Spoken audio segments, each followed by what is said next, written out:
Howdy, folks. Welcome back. Hello. Great news. You guys remember how we were playing 7 days to die? No, I mean, it might have been 7 days to die. Shit. Technically, it was actually. Spoiler. We played a game the other day. It was 7 Days to End With You, I believe it was. That's the title. And I ended up going through and like cutting out the stream bits that were unrelated to the game and then posting the full thing on YouTube. So that's like currently uploading. Just like normal, all members, regardless of your level, get it 3 days ahead of time if you want something to have on in the background while you do whatever.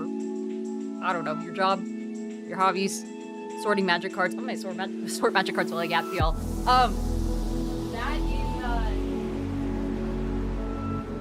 Random pile of bulk.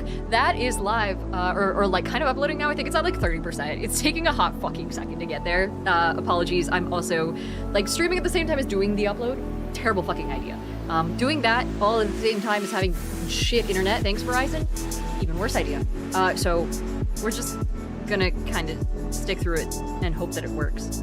I'm going to also real fast let Instagram know that we're live.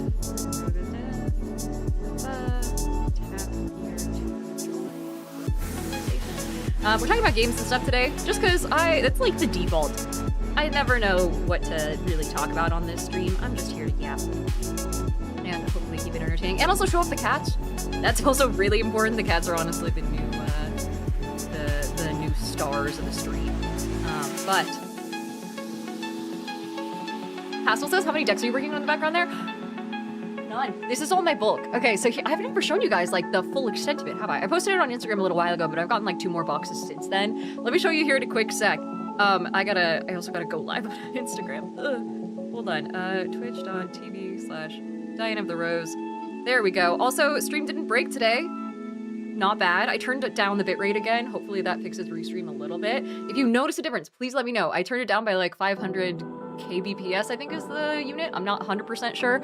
I did also go back and watch the video. I didn't realize how bad, back when the 7 Days to End With You video, when I was editing it, I tried to cut out as much of like the dead space and the not sponsored, the like dead air as I could. And I also noticed that anytime I literally like look this way, you guys can't hear me unless I'm leaning into the mic. So I'm gonna try and figure out a way to get my mic not as away from me. Apologize if it's like a little bit iffy in the meantime. The thing is, if my camera, then if my mic is too far in the foreground, it focuses on that instead. So it's gonna be a bit of a balance. Notzer says 5 kbps is limiting us to 720 versus 1080. Oh. So you guys can't see 1080. That might be a problem.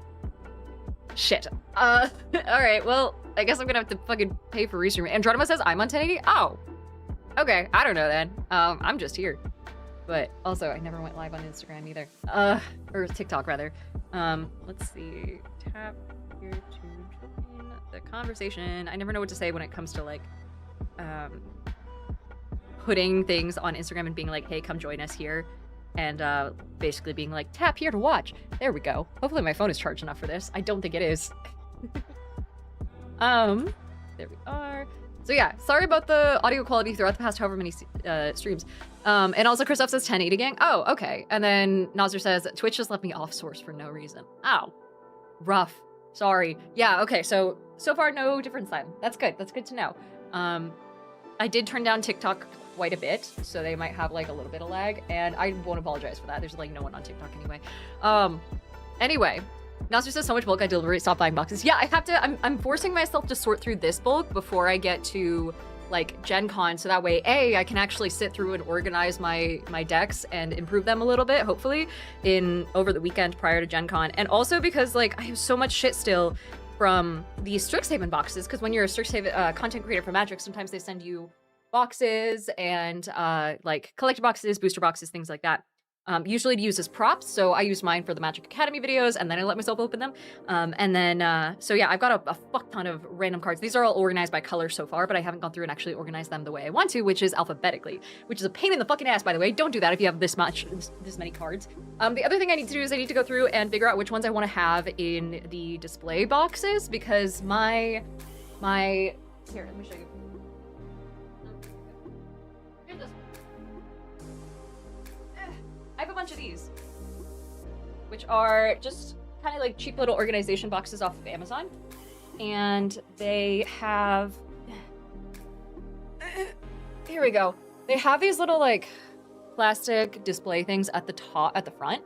And I have 3 of these, which means I have 8 slots for my favorite pretty cards to put in here. And I know usually people use these to organize their, to like say what's in each row. So they'll have like planes in the front of a certain row and then have that be like the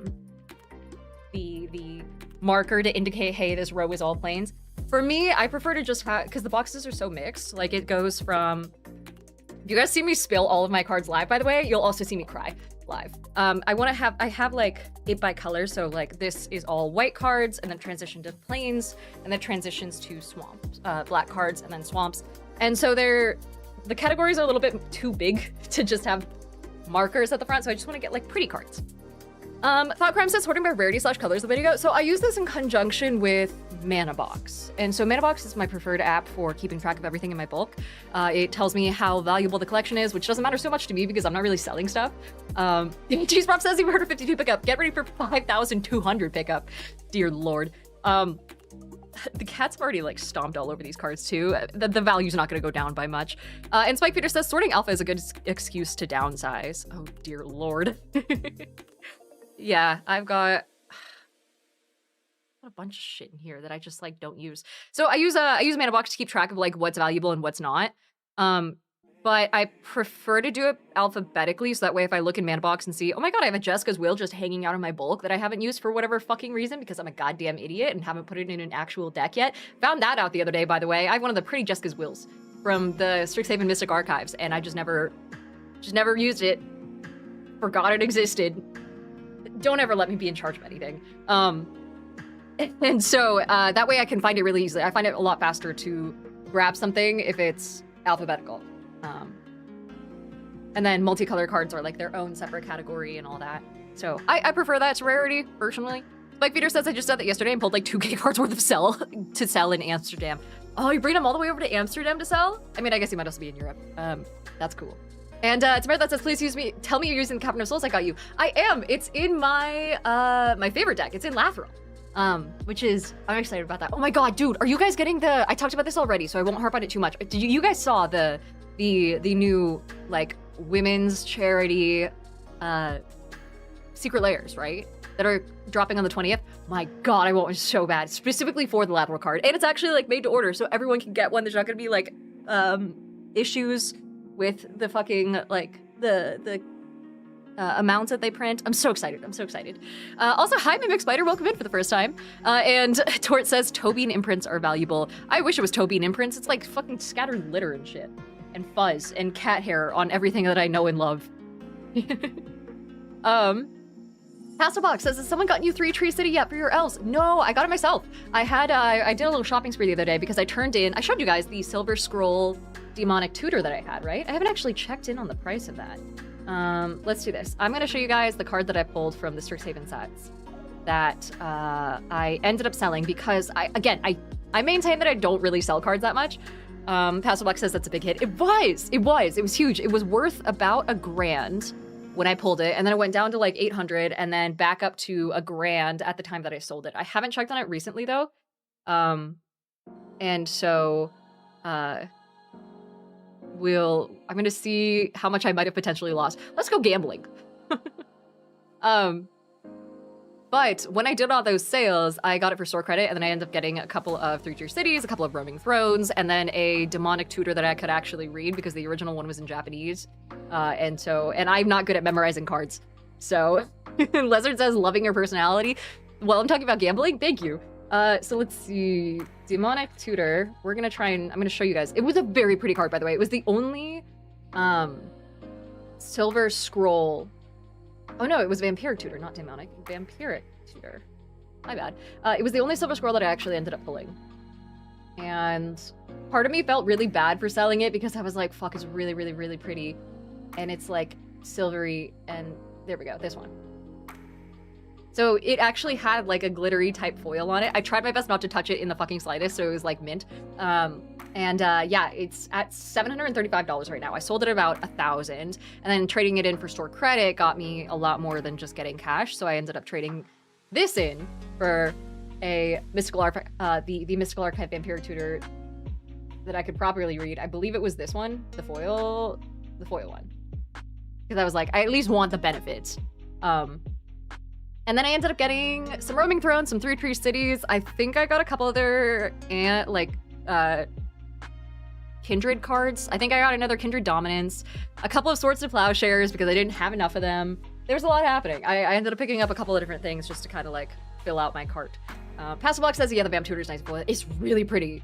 It was so pretty. I also, I don't know what happened to them. I had a bunch of other, like, of the Mystic Archives. Again, everything is in shambles right now. So this is my...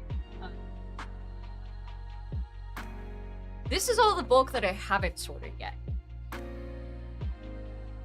I don't know how valuable anything in here is. So it's probably a bad idea that I'm just shaking it around like this, but this was the only way to move it when I was moving. These piles are left over from like 3 months ago, so before I'm at the new place. Here we go. For Instagram. H-Garg says, what's your favorite card from the Marvel set? I haven't looked at the Marvel set at all. I actually don't know anything about the Marvel Cinematic Universe. If anything, if they had like a Thanos card, that'd be kind of cool. I'm not a huge Marvel person though, so I'm not really looking for it, to be honest. Dice says, I wish my head sorter was that small. Yeah. Oh, and Nostr says Squirrel Girl. Squirrel Girl is actually a really solid choice. It's a pretty fucking OP card. Whitney got it, and I'm scared for my life.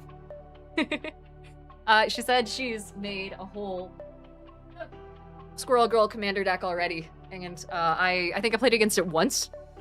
Fucking terrifying, by the way.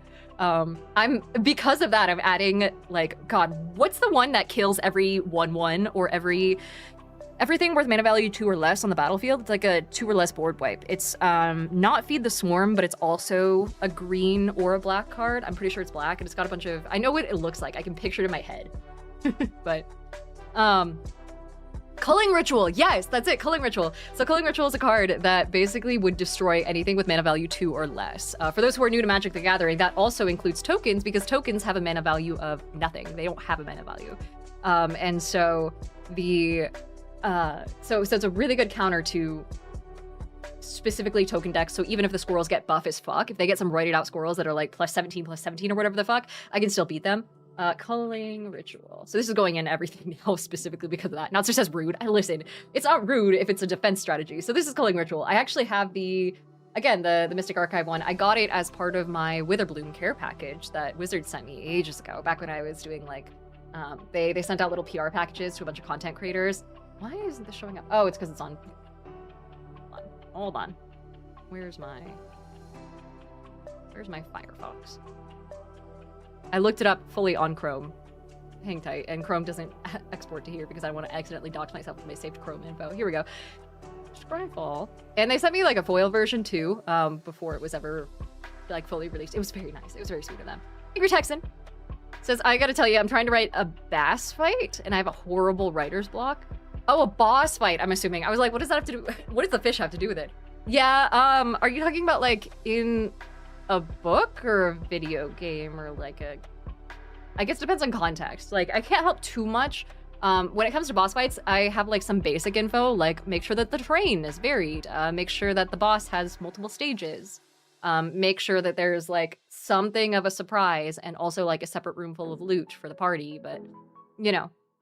Stuff like that is pretty straightforward. Tamara says, add Damnation and Toxic Deluge. I do have Toxic Deluge. I haven't seen Damnation. I don't think I have it yet. That's the one with, like, the black hole, right?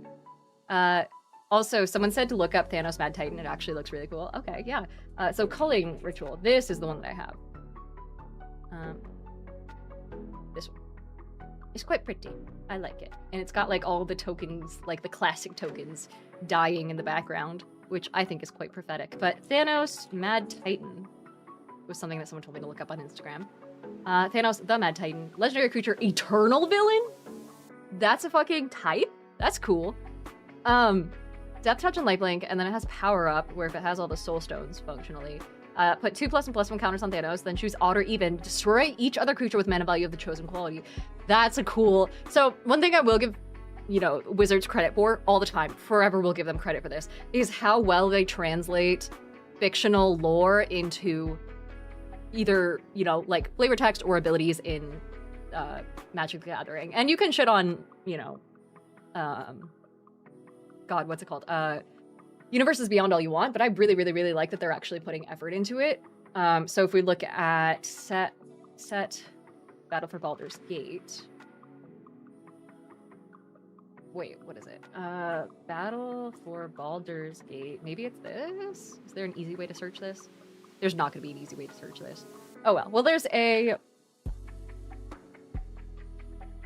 set of cards that are from D&D, for those who are D&D lore nerds out here.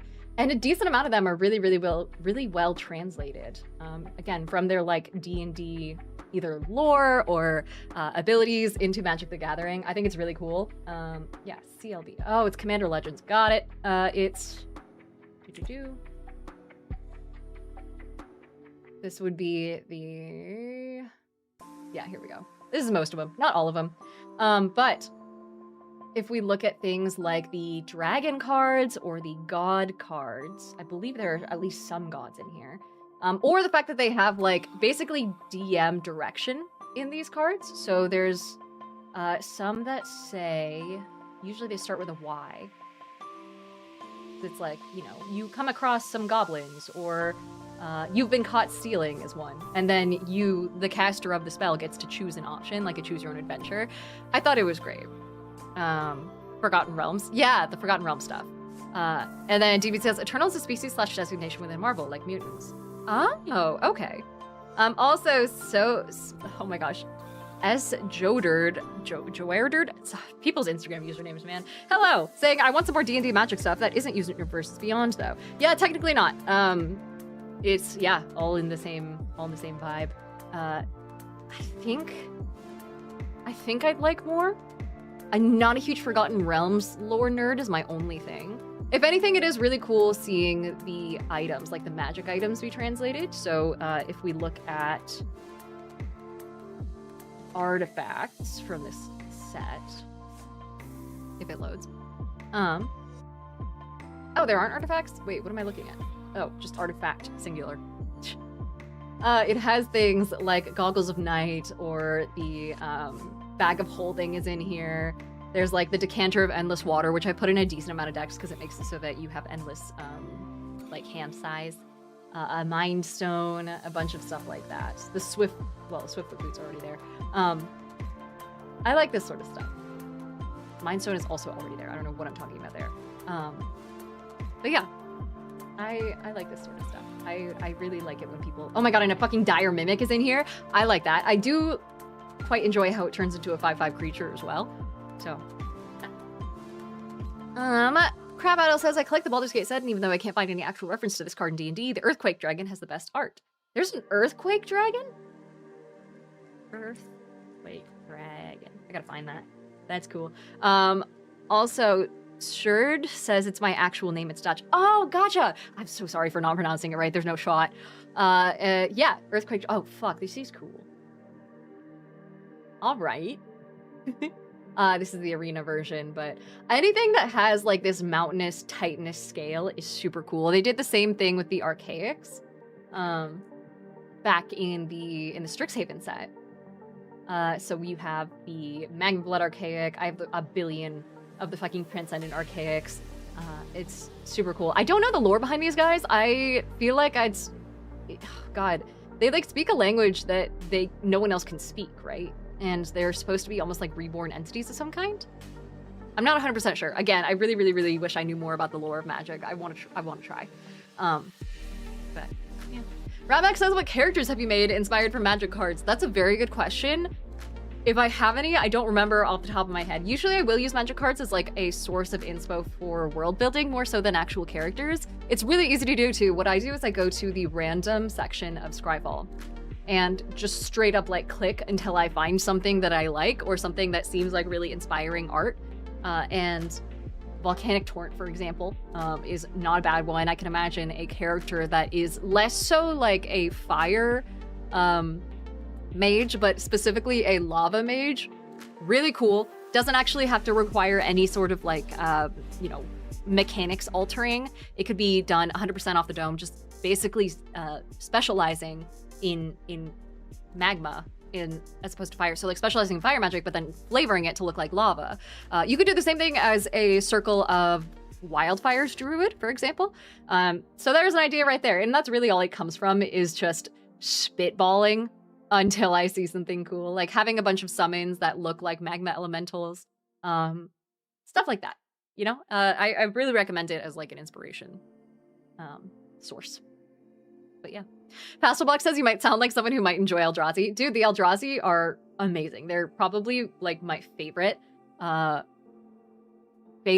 like creature type if I had to choose. Let's see. Here we are. So you can look up types in Scryfall, by the way, by using T: and then the type without a space.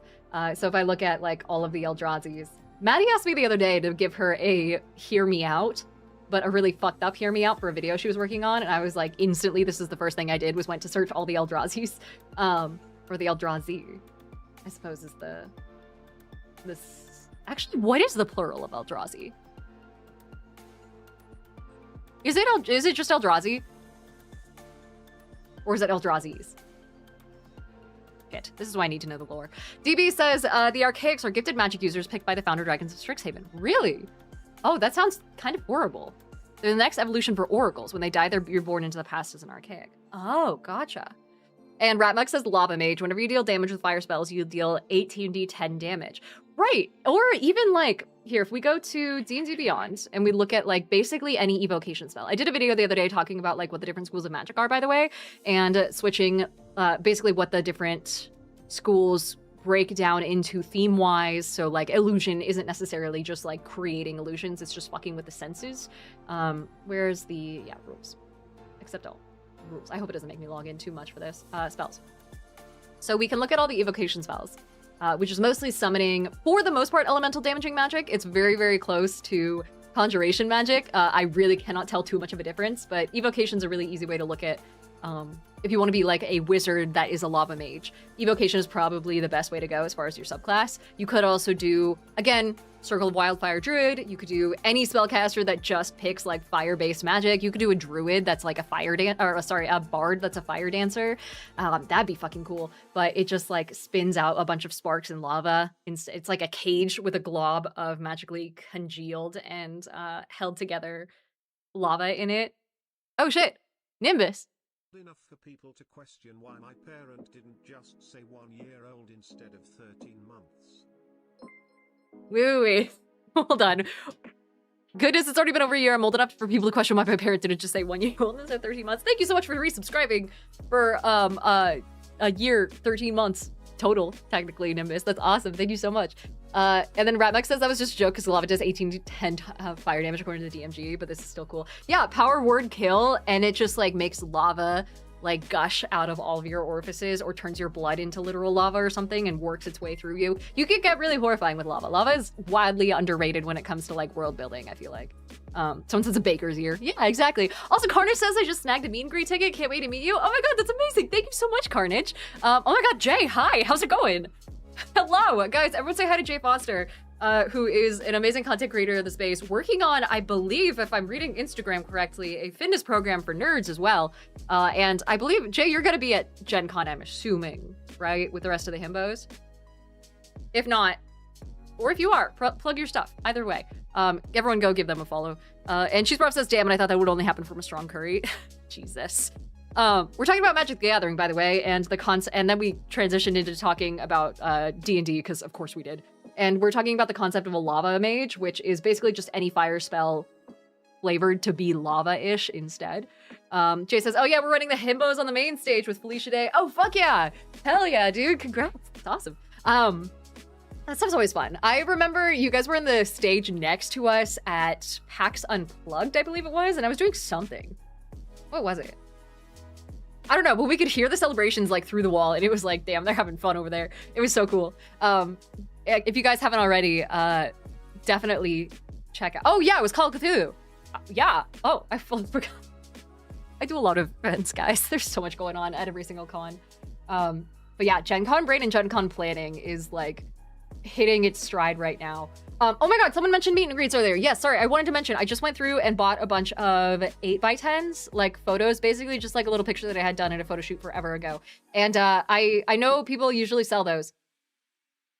That being said, I don't want to have to handle transactions when I'm doing my meet and greet, and B, people already have to pay $2 to just go to the meet and greet, which is not my personal favorite thing ever, but Gen Con literally does not let us do tickets for free. So I figure if you guys buy a ticket and actually go to the meet and greet, of course, I'll sign whatever you want and then take photos and all that sort of stuff, but I'll also just give you a signed photo if you want. No extra charge. I know people charge for those. I can't be bothered. So those will be on the way as well. And there are still plenty of tickets available for all 3 slots. So hopefully I'll see you guys there. Robert says, sign my forehead. You know what? Can I legally do that? I'll have to ask my lawyer. if it's like a toxin or something, I don't want to get in trouble.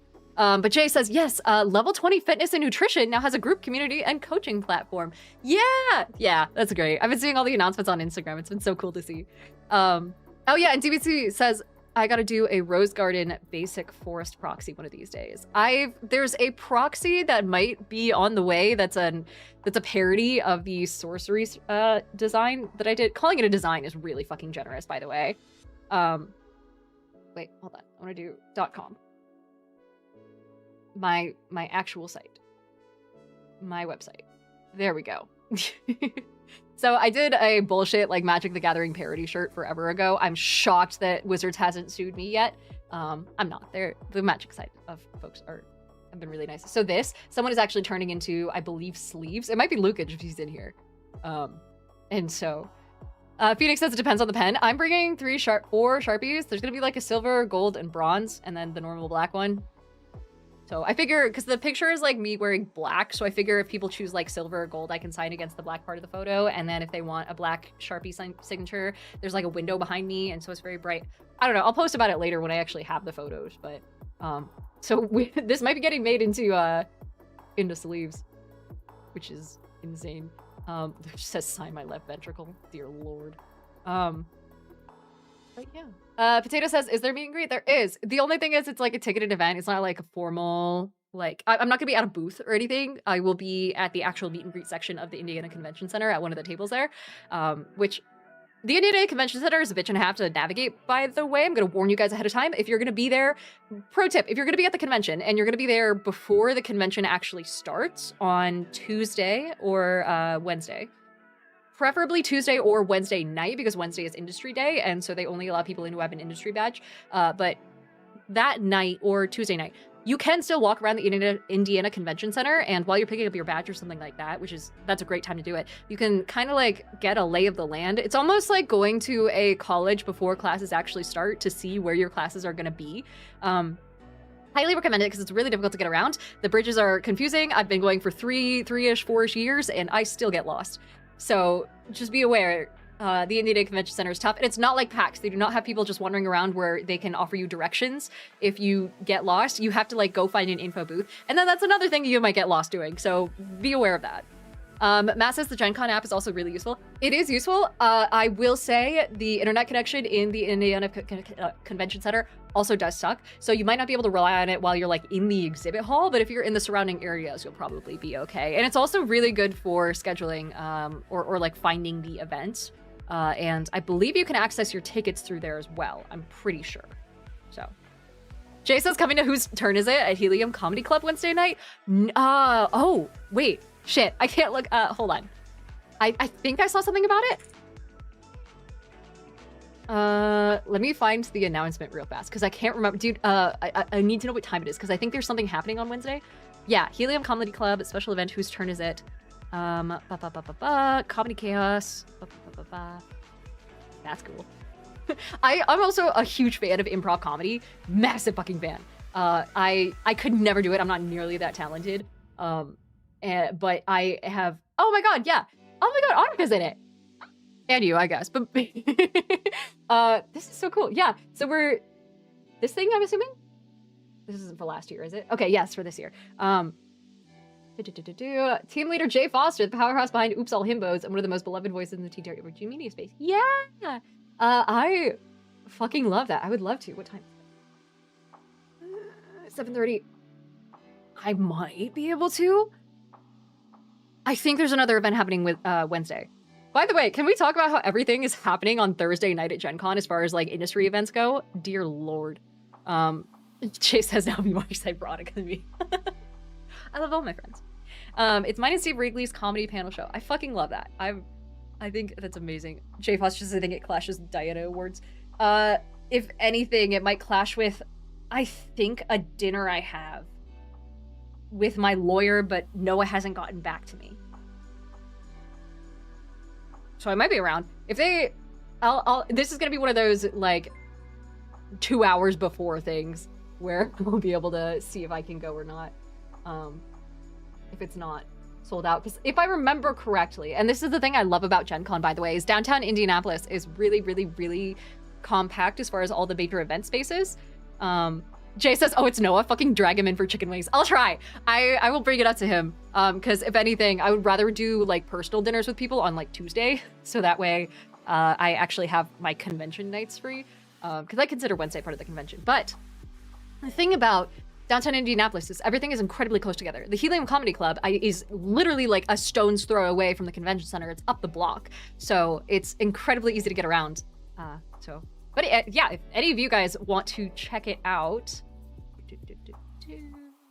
here is the link. Just make sure that if you guys are going to sell it out, leave me at least 2 tickets.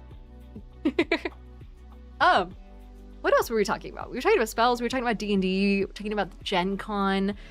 If you guys are Gen Con too, by the way, I heard Whitney from Smoking Glue Guns will be vending there. Last year, I saw a... Chase says say he owes me because me and Steve are immigrants and it would be a hate crime not to come. I will... Hold on, let me message him on Discord. I'll screenshot that exact message and be like, hey fucker, you're being summoned. But yeah, what else is everyone looking forward to? Or also, do you guys need info on Gen Con events? Because I've been quite a bit, and there are some really cool things that don't often happen, especially in like the D&D space. I kind of talked about it before. There's a series of events down in the stadium called Kill It, Keep It. And it's this special thing where you can go in and they give you a pre-generated character, and you can play D&D as if it was a roguelike, where you're trying to go in and murder a creature. It could be anything from a flump to Orcus. It could be like a pack of rats, or it could be a literal ancient gold dragon. You get to basically arena style. There's no real like role play that happens. It's mostly just combat. You go in with your character, you fight this creature. If you die, you wait like a round or so, and then go back in, I believe, with an updated character. So you get to assign some points or something like that, or get an item or something. I'm not 100% sure. I haven't done it myself. I just really wanted to. I kept buying tickets and being too busy to actually go. But then if you are the one who gets the landing blow on the creature, you get a miniature of the creature to take home with you, which means you can get a whole ass painted miniature of Orcus or a whole ass dragon. And it's pretty cool. There's some like, I believe it's limited edition stuff in those events. They also have Be the Monster type events, which is basically where you go in and you get handed, you sign up ahead of time for all of these, by the way. These are like event tickets, and the stadium gets transformed into just table after table after table of just people playing like various role-playing games. And in the D&D section, you can play as a monster, where you go up, you sit down, you get handed a monster encounter card, like the official encounter cards from WotC, and it starts off at either CR1 or CR1/2. Oh no, sorry, CR1/2 or 1/4. And you get handed a card, you be that creature, and you go and do like a little arena battle against all these other players who are playing that creature. Normal rules, normal initiative, all that sort of stuff. And you then like basically fight until you die. And every time you die, every time you kill something, and you know, so on and so forth, you get points for it. So you actually get like EXP to track how many creatures you've killed. If you kill something of a higher level than you get that much EXP, and so on and so forth. So they keep track of all that stuff. And every time you die, you go back up to the judge, and they give you a card of 1 level higher. So if you were a CR1, like, I don't know, kobold or something like that. I don't know, kobolds aren't CR1. But let's just say you're a CR1 kobold, and you die, you go up to the judge, you say, hey, I died, hand them your card. They give you a CR2 creature, and you go back in and fight again. And so it's honestly really fun. I think it's really creative. I would kind of do this as like a mini game with characters who want to like learn a bit more about the monsters in D&D and all that. And at the end, they give prizes for whoever has the most kills, most deaths, and most points. So it's quite fun. There's a lot of really cool events like that. There's some like dungeon crawl type events. There's some, yeah, I don't know. It's awesome. Definitely recommend like looking through Gen Con's event list, like yourself, like actually going through and scoping out some things that seem fun. There's also a lot of IRL like crafting type events as well. So if you go to Gen Con, there are miniature painting events. There are, someone says most deaths. Yeah, I can't remember if I got most deaths. I think I got most deaths though. Yeah, because I was like a helmed horror by the time that the game ended, because it's like timed. It's about an hour and a half, 2 hours. Lou says kobolds are CR1/8, if anyone was curious. Dear Lord. But yeah, by the end of the time, they give out little miniatures, little prizes for all sorts of stuff. But yeah, if you go to Gen Con, there's a bunch of events that will teach you like skills as well. This is crazy. They actually have like sword fighting classes at Gen Con where events like professionals will come in and teach you how to use certain types of weapons. You can choose a weapon, you can choose the time. There's also, I could just pull up the events list. What am I doing? There's also things where you can learn how to crochet your own dice bag. There's actually like cake decorating events, which I thought were amazing. You can go in and you can decorate a cupcake to look like a mimic, for example, or yeah, things like that. It's really cool. If we look at all the events, you can organize by type. There's escape rooms, which are fun. There's also tours that you can do of Indianapolis. There's like a drinking tour, I'm pretty sure. There's LARPs, the vampire LARP that happens every year is really cool and really popular from what I understand. Historical miniatures, so things like World War miniatures, Civil War miniatures, things like that, as opposed to fantasy. There's also, what the fuck is True Dungeon? Oh, right, there's True Dungeon, which is where, by the way, this sells like fucking crazy, if you can't tell. There's basically like a escape room / adventure hybrid where you have your own character and you level it up over the course of years. You keep playing True Dungeon, and your character like evolves with you over time, the more of these that you complete. Let's see. You get to kind of like complete a mini adventure IRL. You have like spells and things like that you can cast. It's like an escape room mixed with Dungeons and Dragons. From what I hear, it's like amazing. I know Captain Robert will go like 5 or 6 times during the course of a single Gen Con. Board games, of course, films, you actually can see like little movies. There's some that are on like the history of D&D or little documentaries. There's Isle of Misfit Events. I believe this is where you can see, Puzzle Masters, meet the Final Girl / Final Girl designers. Warhammer laser tag? What? Oh my god. You must capture, hold, and defend objectives to score, all whilst managing your ammunition respawns. Dude, I haven't looked at the events list this year because I just automatically assumed that I'd be way too fucking busy. Should I find something? This looks fun. I mean, I don't know shit about Warhammer, but that looks pretty cool. Noster says if they've not got John Wick, you won't see Diana in either films. What do they have? That's a very good question. Event type, film festival. Let's see. Using games as a gateway to robotics. Yeah, it's a lot of documentaries and things like that. Let's see. Here we go. Sisters of the Shattered Moon, a film animation panel. Oh, it's just in general film industry stuff. A comedy short film block. That's cool. Yeah, let's see. If we take that out. Oop. Accidentally press the back button. That's fine. I didn't care anyway. Cheese Ross says Warhammer mentioned. What? I'm sold. Warhammer has a huge fucking presence. I mean, obviously, it's Warhammer, you know, it's the biggest, like, war game in existence.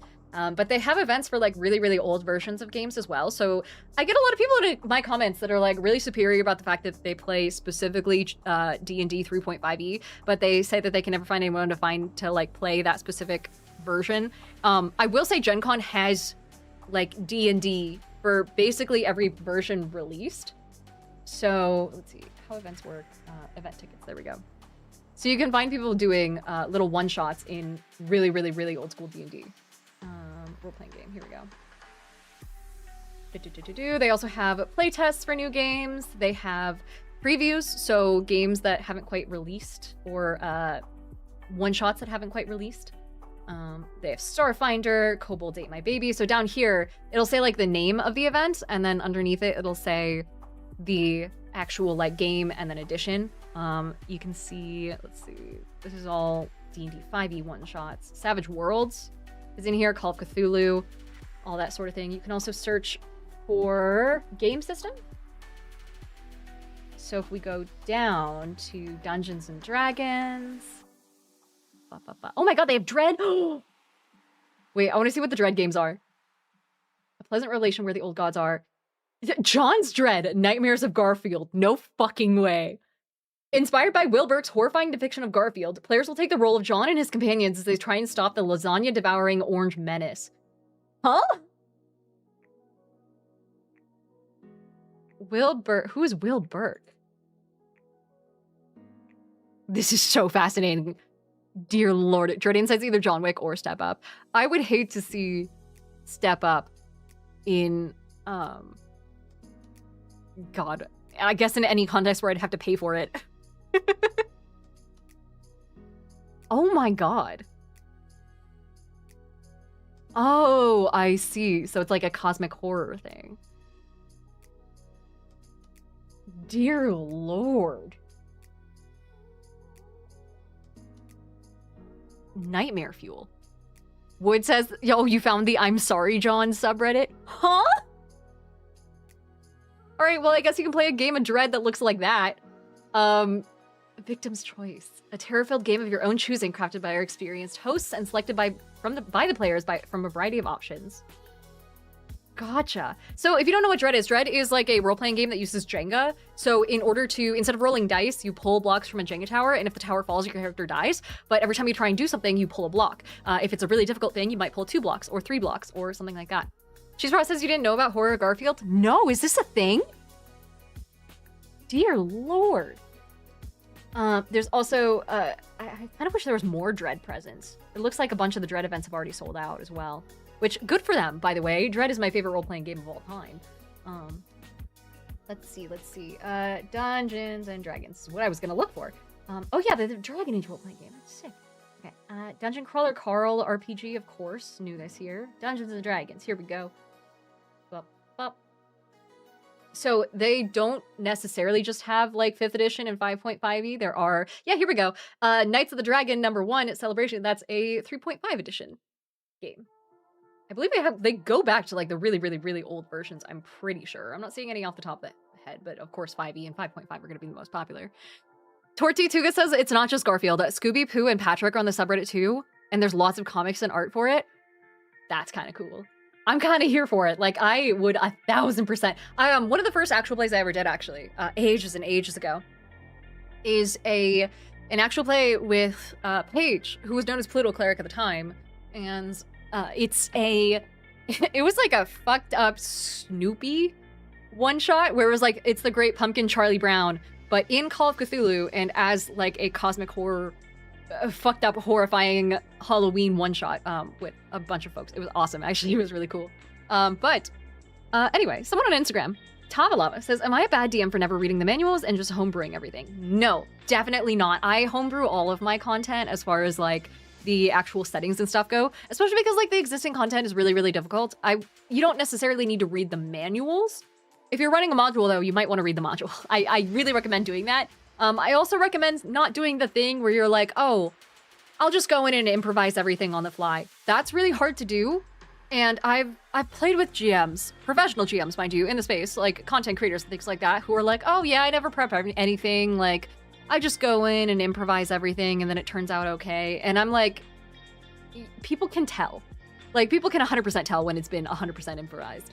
So, I don't know. That's probably my least favorite kind of DM to play with, but it's incredibly rare that I run into people like that. Yves says, coming in for a sneaky lurk to keep up on my streak. Hell yeah, welcome back, Yves. I'm gonna click around and see what else I can find here. If you guys see anything cool, let me know as well if you're following along and gonna be at Gen Con. If not, of course, there's, you know, always the next con. Gen Con is incredibly, like, almost prohibitively expensive to go to. So I don't blame people. If anything, almost always recommends that people, at least if you can't go to Gen Con, maybe try and see if you can go to PAX instead. You don't have to pay for every single event that you want to go to when you're at PAX. It's like all the events come with your badge price, and it's a lot cheaper. That being said, it is also a lot smaller, and it doesn't go over the course of 4 days. I believe it's only 3.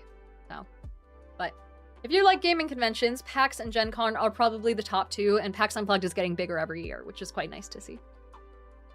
Let's see. Omer by Siren says, I really want to play D&D, but I have no friends interested in it. Is there like online platforms where I can meet people and play it online? Yes, the easiest one is Start Playing by far. Startplaying.games, startplaying.com, they both go to the same place. Basically, it's this website where you go in and you plug in what kind of game you want to play. If you know what module you want to play too, you can do that.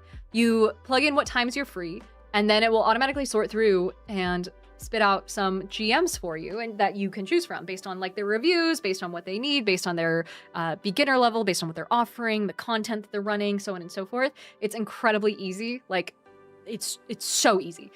They've become the #1 platform for finding and running games. And I know a good amount of people who will make like a full-time living as GMs playing, like running games on there, including celebrity GMs like Two Heart the Bard, Jade, who's a good friend of mine and is a fantastic, fucking amazing dungeon master who makes a lot of money doing Start Playing games. There is also the possibility of finding people at your friendly local game store who are looking for games as well. So people who haven't quite filled out a table, who are looking for folks to play with, people who are like trying to run one-shots and who just want someone to like fill in for a day while they practice their DMing skills. I recommend going to your friendly local game store and looking at their notice board if they have one, and a little cork board somewhere. So that's the best way to find people. Wood says, I always hesitate to go to PAX East, even though it's the most accessible for me. East is fun. East is a lot more video games. The downside of the PAX is it's very game industry focused in general, and there's really small areas for tabletop games. Like they do a good job of like separating it in a sense, but also too good of a job. So what I mean by that is like if you go to PAX and there's 100 booths there, let's say, about 80 to 85 of them are going to be video games and video game related stuff. And then maybe 15, if you're lucky, are going to be gaming for tabletops in general. And then out of those, maybe 10 are going to be like D&D and tabletop role-playing games. And the rest are going to be like, just general board games, people selling board games and things like that, or card games. So it's not as TTRPG focused, but it is a really good environment. And PAX, like, enforcers are the absolute best in the fucking game.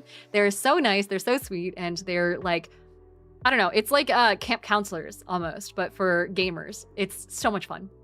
Matt says Start Playing also has charity events regularly that some really great GMs will support. Yeah, I remember doing some promo for them a little while ago when they were doing a charity event. I can't remember which one.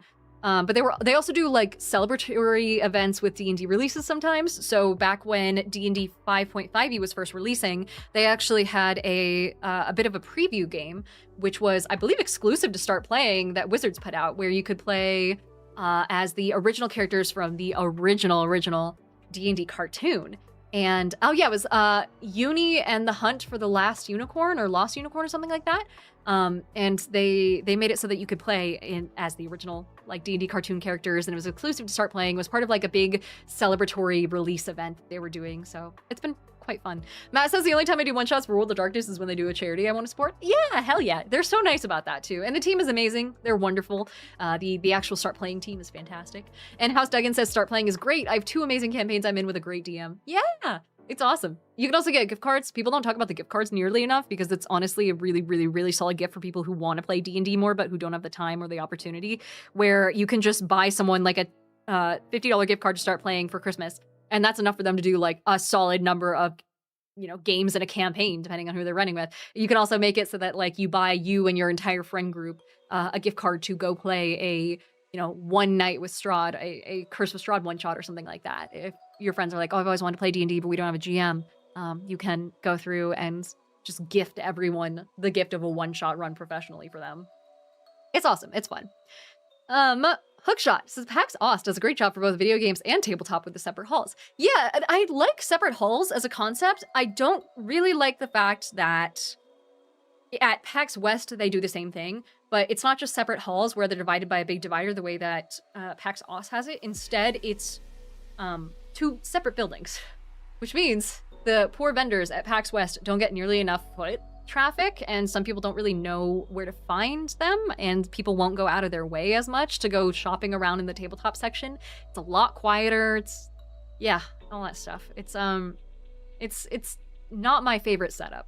But the Seattle Convention Center is really hard to work with, like location wise. The entire thing is broken into separate buildings, and it's not the most accessible, which is really annoying, but Robert Table says, is paying for D&D really that controversial? It shouldn't be. It's one of those things where it's like, hey, if you don't want to pay, then fine, but just be aware that it's going to be that much harder to find a DM, you know? No one's forcing you. And being a DM is a significant amount of time. So, you know. It's one of those things where it shouldn't be, but it is. It's like the... I don't know. It's just a dumb conversation in the end. But, yeah. What else is going on? We have Gen Con, we're talking about PAX, we're talking about PAX Aus. I'm trying to work a way into my schedule to come back to PAX Aus again next year. It does happen at the same time as a big meeting that I have to go to every year for my day job, like the exact same time. So it's a little bit annoying. The overlap, and my job might get annoyed, but I'm trying to make it back out. It'll be probably a shorter visit than last year if I do go. I won't be doing a whole tour of Adelaide or anything like that. I'll be at probably just Melbourne, flying in, going to the con, and flying out again. So nothing too crazy. Might film a little bit, if anything, with some folks out there, but I'm trying to make it out again. Matt says, hopefully we'll run into each other at Gen Con. Yeah, I'll be around. Sunday's gonna be my freest day so far. That's gonna be my dedicated say hi to people day. My dedicated, like, I don't know, play games of Commander with people if I can run into them sort of day. Nasser says, how's your sabbatical gonna work out? My sabbatical is something I get only once every 4 years of working with the company, where I get 6 years. So every 4 years I work for them, I get 1 6-month break. 6-week break. Jesus fuck. I need a break from this. So the sabbatical I'm taking this year is between Gen Con and PAX West. There's like a perfect 6-week period where it's the week of Gen Con, like a month of free time, and then a week dedicated to PAX West, and then I go back to work. So I got to bookend it with 2 cons, which was quite nice. Hi Mimic, welcome back. So it doesn't take place when I want to necessarily, unfortunately, but it's, you know, should be fun. I won't be able to take it for PAX Aus next year. Maybe in like 4 more years if I'm still at the same company. But yeah, let's see. What else is there to do? Dude, I was thinking, okay, I need to know your guys' opinion on video games. I need to know what video game series you guys have fully completed. I mean, like, whether you're a fan or whether it's 2 games and you're like, yeah, I just happened to complete both games. What video games would you say you have 100% like completed and absolutely adored as a series? DD says Borderlands. Borderlands is a really good call because the stories for Borderlands aren't cohesive. Well, I mean, the main plot is barely cohesive because it's fucking Borderlands, but like the stories themselves aren't one continuous through line, right? Also, Matt says I've done GTA 1 through 5, every single one, even though like the top-down original. That's wild. DB says I've done Chips Challenge 1 and 2, and Cheese Raw says I did BioShock but didn't like 3. Really? I know the spoiler behind BioShock, and I wish that's like one of the very few spoilers that I kind of wish I didn't see, because that would have been such a cool thing to see actually unfold playing the game organically. Tava says the Legend of Zelda series has been my inspiration to become a GM. Oh, hell yeah. I've heard that a lot, actually, because the world is very rich. Robert says I've only ever 100%ed every single Diablo game. That's crazy. I mean, the original Diablos, that's not too difficult, but like, how is the new Diablo series going, by the way? Or sorry, the new release. Do people... Hold on, let me go to Steam. Because wasn't there a bunch of hubbub over Diablo 4? Like, people didn't like it for some reason, right? Do we know why? I forget why. Here we are. Also, Patrick says 100% each. I'm not good at 100% in games. More like games that you finish the story of and that you would recommend people play the entire series of. Because I'm currently in the process of saving to buy all of the Assassin's Creed games and play through those. Yeah, I remember the fucking... Oh my god, I remember the trailer for this coming out forever ago, and I thought it was the coolest trailer I've ever seen. Wait, why is this not... Hold on. It should be showing. Ah, here we go. There we are. Phoenix says D3 spent ages to become a game people liked, and D4 seems to be on a similar journey. Gotcha. Okay, okay. I think I remember seeing it, like, a booth. It might not have been Diablo. It might have been a similar sort of vibe, though. but like where they had some pretty crazy monster designs, which I absolutely adore monster designs in gameplay, by the way. Lucas says Diablo Immortal, famous for the insult, "Don't you have bones?" Yeah, dear lord. What a fucking... arguably the biggest onstage, like, PR mistake anyone has made in gaming history. But I mean, the second to releasing a mobile game. Yeah, I do give mobile games a lot of shit as a superior, like, you know, video game player and a PC gamer, but I will say you can't ignore that, like, a massive amount of people are mobile gamers exclusively. And I kind of hate it, but eh. DB says, oh, it's a different question. Evo Land is a really good playthrough example of RPG history through gaming. Tactical Breach Wizards is another good one. What the fuck is Tactical Breach Wizards? Ooh. Also, Hookshot, I think, says, I think good monsters are some of the hardest things to design in tabletop. Visually, I don't think so. I think stat-wise, it depends on the game system. D&D actually makes it really easy. They have this thing where you can, like, custom Frankenstein together your own, like, monster using cobbled together stat blocks of different creatures of the same CR level. It's really easy to do. I did a video on it forever ago, but I should remake that video again. Also, someone tipped $7 so I can get Assassin's Creed. Hell yeah. Aw, thank you so much. That's awesome. It is on sale. So I will go snag that. Actually, probably here in a sec. That's amazing. I really do want to play all of the Assassin's Creed games again. I only got through 2, and I know the first one is like a slog. That we like that I really, it doesn't age well, and that's fine. Here we go. Diablo. I might also get back into Path of Exile over my sabbatical, just as like kind of a really satisfying game to play. It is incredibly well executed. Now that we're talking about like isometric style games. Lucas says the PS3 announcement was a disaster, famous for the giant enemy crabs and their $599 price point. Wait, really? PS3 announcement.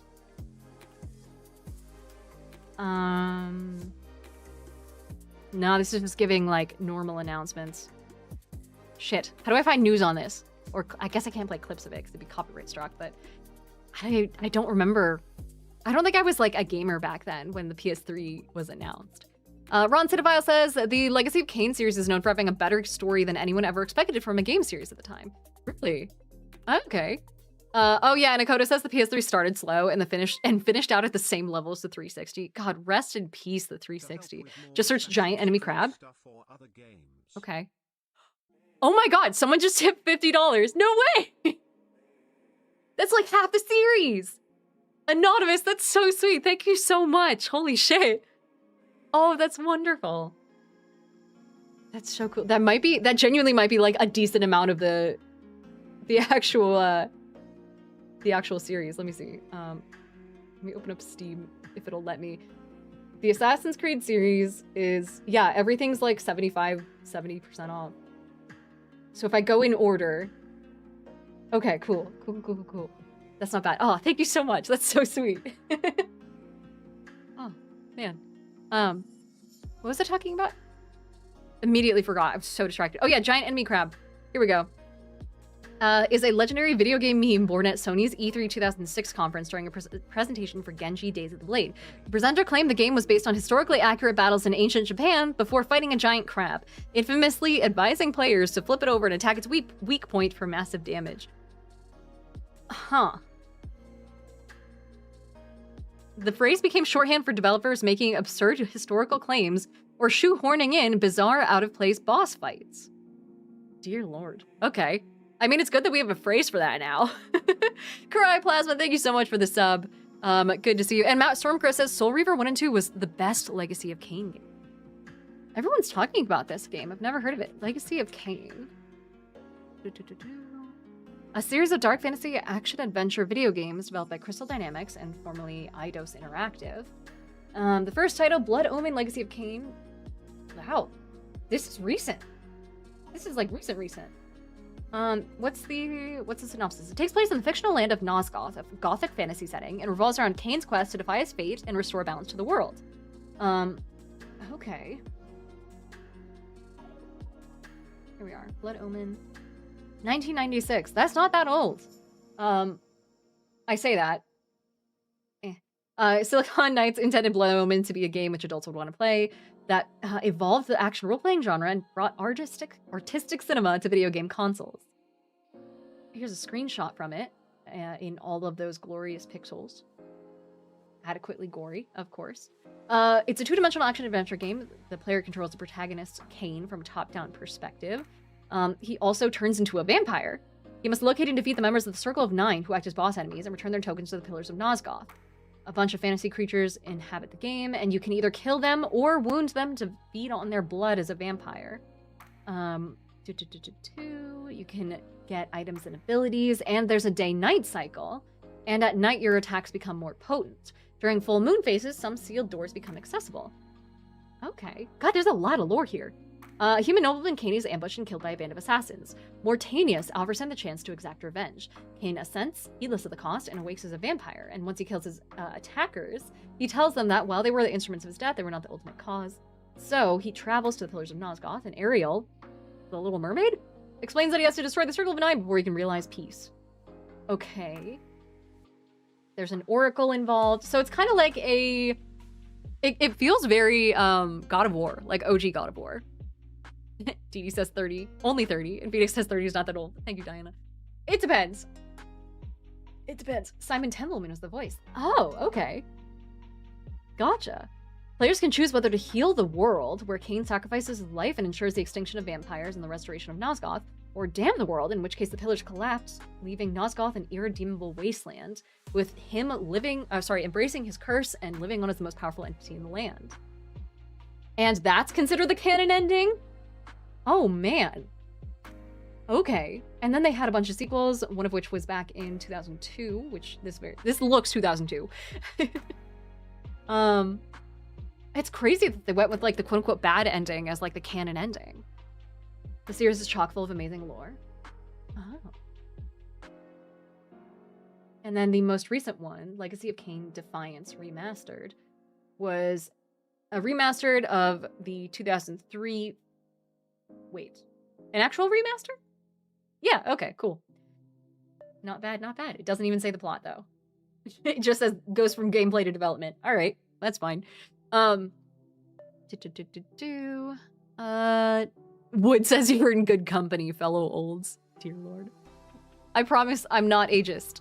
The Wood says, what AC? Armored Core, Ace Combat, Assassin's Creed? Assassin's Creed, the best AC. Maybe. I mean, I guess AC Armor Class is a close second, but... also, Coda says they have a TTRPG coming out. Really? Oh. Also, Matt says it's a vampire fantasy game. I know it's kind of stretch for me. Also, Skylark says, guess who just got back from D&D in a Castle 2026? Hello, beloveds. Hope you've all been well. Hey, Sky, how's it going? Hello, hello. Welcome back. And Matt says the bad ending sets up the spin-off Soul Reaver series where you play one of his vampire children avenging himself and restoring the pillars. That's cool. I like that a lot. I like the one series is like supposed to end badly, but you have a sequel that brings you into redemption for it. I like that sort of plot line as opposed to everything just being all well and good in the end. House Duggan says, just remember if you're 27 and older, you were born in the late 1900s. You betcha. I mean, it's kind of a bragging point being one of the last people born in 1999 in the last century as opposed to this one. Yeah, what other games are we talking about? What else is happening? But anyway, Sky, thank you so much for the raid, by the way. As far as like, I saw someone mention Subnautica being their favorite series of all time. Subnautica 2, I will say, absolutely amazing. A wonderful sequel to Subnautica 1. I really, really like it. I obviously wish that it would get out of early access and into full release sooner, but I'm excited for all the content that's going to come out. They keep releasing like more Reapers and, more Leviathans and all that, and that's always fun. Not just did you ever get around to playing it. I did. I have a friend group that's been playing it. Although lately we've been super, super, super into Pal World, because Pal World also got a 1.0 release as of, last Friday? And so I've been up like all night for the past several nights playing it with my friends, and it's been such a blast. I take back everything bad I ever said about that game. At least that I'm aware of. I don't remember if they did anything super controversial outside of like fucking with Nintendo, which I'm kind of down for. But the full release has actually been really fucking fun. So we've been playing nonstop. We have like so many hours. Also, Dee Dee says Pokemon is a great answer to your question about series. Yeah, I mean, the repetitiveness and, you know, Game Freak making questionable choices is always, like, a little bit iffy as far as, like, game design goes and not really iterating on their stuff all that much. DD says not like all the Pokemon games, but the main series ones. Okay, gotcha. Also, Andromeda says, what did you say bad about it? Was it the eating of pals? I think it was just the fact that it's ridiculous. Like, it's ridiculous. It's a ridiculous concept. But, like, when you're actually, like, you look at the trailer and you see a giant dinosaur holding a submachine gun, and you're like, what the fuck is this game even about? You see, like, assembly lines of a bunch of Pokemon-looking things that are, sorry, legally distinct Pokemon, that are, like, slaving away at a conveyor belt, and you're like, how the fuck did we get here? What's going on? But once you're actually in the game, you, like, blink and you're there, and it makes total sense. It makes a lot more sense when you're actually in it, I suppose. Instead of, you know, like looking at a screenshot and being like, why are there guns in my cozy animal friendship game? You know? Robert says I was pushed to play Doki Doki Literature Club. It's fine, but not a stream safe game. I got. Oh no, yeah, no, don't play. Definitely not stream safe. For several reasons. Well, I mean, there's no nudity in it. So it's kind of a stream safe game, I think. I don't actually know the T and C's based on that. On that sort of stuff. Phoenix says it is the most video game. It really is. And Andromeda says capitalism in my fantasy. Perfect.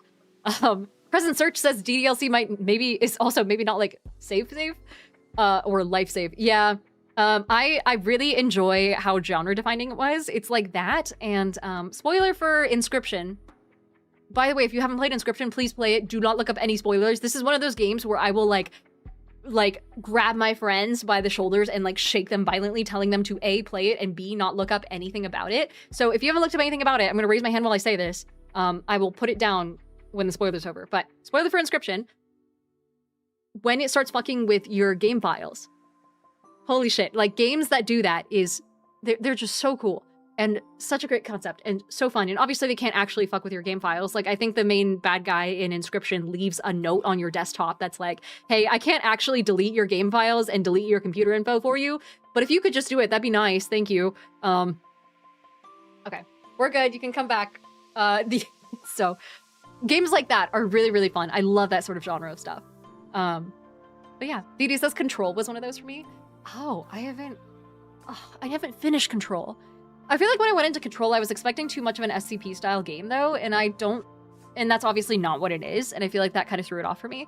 The repetitiveness of Control also kind of bothered me. There was something about, like, the combat feeling kind of janky, despite it intending to be more of a dynamic sort of game where you're supposed to use your powers in clever ways and evolve.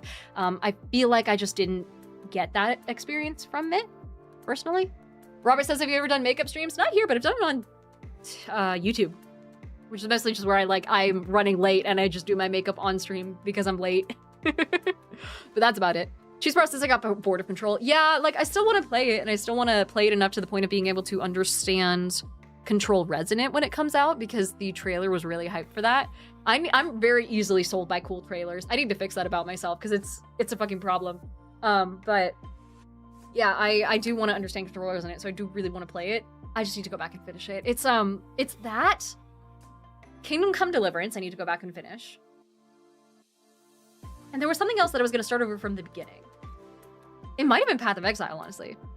Notzer says, I can't believe you're wearing makeup and your hair was still wet, and then I saw Instagram for 4 hours and it's still wet. Yeah, this is like mostly dry. It's still a little wet at the base, but my hair takes fucking forever to dry. It's like, I don't know, high porosity hair or whatever you call it. So if you ever see me like with hair that looks kind of wet-ish and you see me scrunching it like this, that's purely to keep the curls in.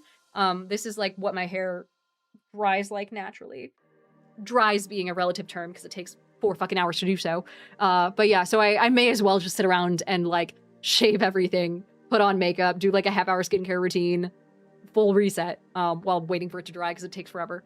Luge says, confirmed, Diana's hair is in a natural spring. Yeah, it's actually, every follicle is a pocket dimension made of pure water and oil. I don't know. Cheese Ross says, I ended up playing Path of Exile super early and ended up writing 2 pages of shortcuts and notes. That's where I want to be, dude. If anything, I feel like I should just go back and play Diablo again.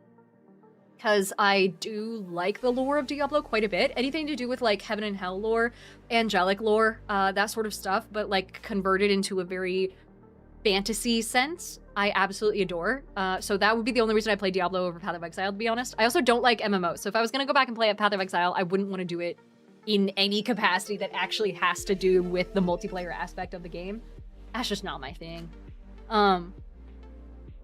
House Duggan says I've spent far too many points to make sure air conditioning won the poll. The best AC poll was down to air conditioning, armor class, armored core, Assassin's Creed, and the last option, which only had 3 votes, was a corn dog. House Duggan contributed 8,160 channel points to make sure air conditioning won. It is that time of year. I heard the UK is basically the surface of the sun right now. Oh my god, Infurior says, what about Divinity? Divinity doesn't actually have like heaven and hell lore. Not the way that I think of it. I mean, it has like its own lore that has to do with the gods, and it's really well executed, and it's really well like fed to the players, where each species in the game has its own god, except for wizards. They have their own god as well. Like there's a god of magic users, but there's a god of like lizard folk, there's a god of orcs, god of goblins, god of humans, all that sort of stuff. And yeah, it's really good. Divinity in itself is a fantastic game. Larian Studios is amazing at everything they do. It's fantastic. Spud says it's 95 in Western New York right now. Ugh. Dude, I'm gonna be in New York for, like, New York, proper New York City, in December, November-ish. So, like, actually right after, I think I'm flying in on Black Friday, because I'm gonna be hanging out with Maddie and Kiki and, like, basically just all the TTRPG folks in New York, and then we'll all head down to PAX Unplugged together via train. So it'll be quite fun. Let's see. Lugish says, chat, talk me out of buying cat chess on Steam. What the fuck is cat chess? Steam, what's cat chess? I need to know. Oh wait, I think I saw this. Is this the one where the cats actually like scratch each other in order to knock each other out? And then when they get like, when you steal a piece, when you take a piece, what's it called? Capturing? When you capture a piece, they actually like just walk away and walk to the side of the board. Oh my god, it's a $6 game. It's so cute. Oh my god, and there's a DLC for it? Okay. Play the ancient and thrilling game of chess, but with cats. Lead your furry friends to the perfect battle of brains and whiskers. Oh my god. Oh my god, they have little paw prints. And they slap each other. That is so cute. And the king is so chonky. Holy shit. So Nostra says, tell me about cat cheese, Diana. I did almost misspell it. That's my bad. It's 90 in East Colorado. Oh my god. And Phoenix says, capturing a piece. I can't, is this straight up like just, it's just chess. It's just chess with cute animations.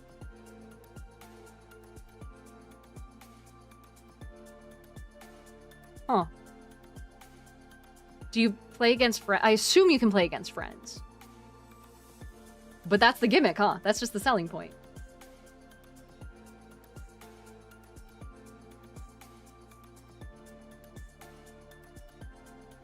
And then he just walks off. He's gone. This is so cute. Smorgledorf says I'm buying the game for the King Chonky cat. I love how there's like like an alley cat side and then like a house cat side. That's pretty cute. Spud says it looks like there's no online other than screen sharing. Ow. That's kind of, I mean, that would work because you can just tell people where to move. Chess is like kind of the most you don't need actual pieces type game to play, I suppose. Maybe checkers, but do you guys know those like kind of funny whenever anyone wants to portray that they are really, really smart, like stupidly fucking smart in a movie or TV show, they usually portray 1 or 2 characters playing chess with each other by memorizing what the board would look like, and then while walking around or having some sort of normal conversation, like saying like where they move their pieces. Crazy. But it happens quite a bit, like quite often, where they use specifically memorized chess as a way to say, hey, this person's a fucking genius. I don't mind it though. Matt says nothing will ever be battle chess back in the day with all the fantasy animations. With battle chess? By the way, thank God I'm not logged into my Steam, by the way. Otherwise, it would just be, here we go, 2017. Back in the day, 2017? Please. But my Steam would just assume that I'm absolutely obsessed with chess right now if it knew what I was doing. Okay. God, this does look really old. Oh, 1998 or 1988. Oh, they also have Battle Chess 4000, which is from 2021, which looks like a remake. Oh my gosh. It has 5 user reviews. Fascinating. Good lord. The most challenging game on Earth comes to life in battle chess. An entire medieval world at war is reflected on the checkered field. That's some crazy selling point to try and sell. Deus says I literally had it on 2 floppy disks. Oh my gosh. The trailer is just... Oh my god, they actually move for each other. That's kind of cute. So they like march forward and stuff. What a slow animation. It takes like a long ass time for them to just like march their way across the field. Oh my god. Anyway. Not just says you should be fine to watch the trailer from 1988. Yeah, hopefully. So do they have attack animations? I'm guessing. Let's see. Bated breath here, folks. Wait, is he not gonna kill him? This bishop has got some fucking moves. I thought he would summon the power of Jesus or something. He's just like attacking the guy. And he's still attacking the guy. Oh, there he goes. Good lord. Heavy Artist says, hey, sorry to just jump in. No, welcome in. I'm new and I'm curious. Do you stream some of your games/campaigns? No, my tabletop games. No, I only GM. I don't really GM for the public. I have been in games as a player that are streamed sometimes, but I'm not in any right now. I'm in a pre-recorded one, but nothing too crazy, and definitely nothing on this channel. You should check out Madeline's channel for the most recent, like, completed campaign, Chains of Asmodeus. And then I'm also in a post-apocalyptic, technically currently apocalyptic game of D&D using the 5.5 rules that is called Blood in the Waters of God over on Beyond the Tavern Wall. That's always fun. House Duggan says FPS chess was an interesting game while we're on the topic. What is this? This makes me feel like... Do you remember when we bought fucking 5D chess with multiversal time travel and played that and it broke my brain and it genuinely was probably the most like miserable and yet entertained I've ever been on stream before? Battle of Friend in this fast-paced 1v1 class-based first-person shooter. Class-based? Oh. Oh, you straight up just shoot the pieces. Huh? The bishop has a fucking shotgun? What is this? Who's the sniper?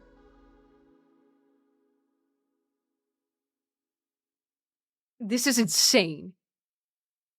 It's got very positive reviews. Hold on, I gotta see this. Click here to see them? Yes. This game has ruined my life. It's driven me to such unfathomably... Oh, fuck, it loaded. Hold on. Hold on. It's driven me to such unfathomably insane depths of depravity. I'm not gonna read the rest of that. It's a funny little free game that's also pretty fun. It's free? Oh shit, it's free. Not recommended. I got dogged on in my 8 minutes of playing time, and it's safe to say that's what's gonna happen for the rest of eternity. Don't play this game if you don't have the capability of beating a mere pawn with a musket while having a Tommy gun. God. It's a refreshingly inventive multiplayer title. It transforms one of the world's oldest strategy games into an unpredictable blend of tactical planning and first-person combat. Oh my... Weird. But you know what? I'm here for it. Oh my god, have you guys ever seen... Hold on, this is my favorite thing. 5D Chess with Multiverse Time Travel has the funniest, like, reviews section of any game I've ever seen on Steam. Let's see. Oh man, where are the top reviews? These are like new ones. Yeah, this review says, I wrote this review 15 turns and 2 timelines ago. The user Wet Yet Soggy says, I get a headache if I play for more than 2 minutes. And someone says it's easy to comprehend, and one person found that review funny. First 20 minutes into the game, says the alpha. No training at all. Beat the CPU first try too easy. They needed to add a 6th dimension to make this game harder. Mic drop, they say. I also saw people saying that they, like, just can't fucking comprehend how someone would go back in time and assassinate their king in, like, 3 timelines. And then, oh my god, I don't know. The game is just so hard to wrap my head around. I'm sure if I went back to ancient whatever fucking country invented chess and showed them this, they would probably cry. It would cause a coup. I don't know how, but I'm sure it would. Like, look at this. You can have, like, 17 queens on the same board if you just send them back in time to the same board. And then you have to make your moves on every single board to get them caught up to the current timeline before you can progress. It's crazy. But it's fun. It's fun, but it's crazy. India says Matt Stormcrow was invented in India. Oh, good lord. DB says it's just 3D chess, but also with passports. If we showed, like, ancient India this, I'm sure that they would, like... I don't know what it would do. Probably nothing good to the timeline. Phoenix says they are into reincarnation, or they were into reincarnation, so it's maybe what they intended all along. They would start a new religion around it. I mean, that kind of sounds like what the Steam commenters are doing anyway. Anyway, thank you so much for hanging out this stream. I'm going to wrap things up for those of us who are watching on Twitch, on TikTok and Instagram and YouTube. And for those who are watching on Twitch, the ultimate viewers, my best friends, the people who contribute to the stream day in and day out. Thank you so much for watching. I will be back tomorrow at 5 o'clock Pacific time doing some more shenanigans. Honestly, we could probably play Assassin's Creed. We could play something for sure. We can get into a new game because we finished the last one quite easily, quite quickly. If I don't have a whole ton of work to get caught up on. I might have a whole ton of work to get caught up on. We'll see. But let me close down some of these streams so I have the bandwidth to actually raid in. And then we're going to go raid into... Let's see. I saw... There's a couple people who are on. Doing a couple different things. Oh! Ooh, Cypher of Tears playing Black Flag Resynced. And then there's also Concho, who's just starting. So we could raid into Concho.